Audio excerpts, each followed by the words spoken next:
السلام علیکم ورحمۃ اللہ وبرکاتہ۔ انسان کی سب سے بڑی رسوائی، اس کی سب سے بڑی ذلت، انسان کی سب سے بڑی ناکامی یہ ہے کہ جب اسے نعمت مل جائے تو وہ اس نعمت دینے والے رب سے غافل ہو جائے۔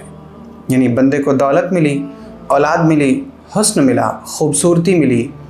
اسے دنیا جہان کی نعمتیں ملی، اسے اچھی نوکری ملی، اسے اچھے پیسے ملے،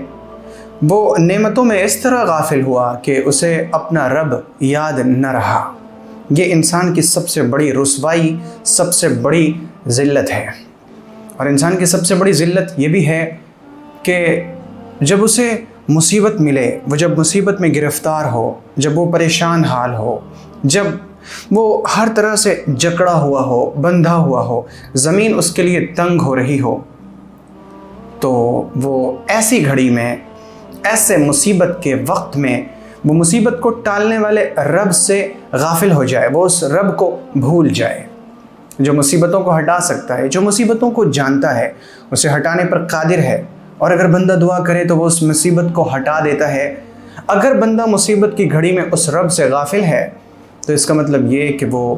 بندہ بہت ذلیل ہے، بہت رسوا ہے، اور اس سے بڑھ کر اس دنیا میں کوئی رسوا ہے ہی نہیں۔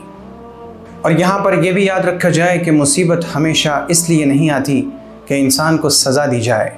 بندے کو تکلیف میں مبتلا کر کے اسے سزا دیا جائے۔ مصیبتیں اس لیے نہیں آتی، کبھی کبھی مصیبتیں اس لیے بھی آتی ہیں کہ بندہ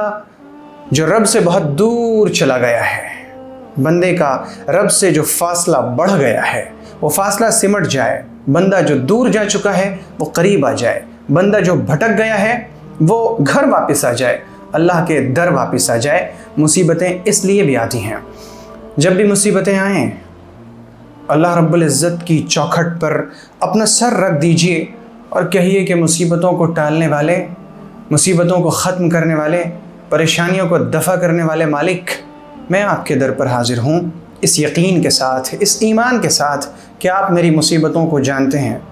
اسے دفع کرنے پر، اسے دور کرنے پر آپ قادر ہیں اور اسے دور کر سکتے ہیں۔ تو الہی، میں آپ سے سوال کرتا ہوں کہ مصیبتوں سے مجھے بچا لے، آزمائشوں سے مجھے نجات عطا فرما دے، مجھے سکون عطا فرما، مجھے عافیت عطا فرما، مجھے اطمینان عطا فرما، مجھے ایسی نیند عطا فرما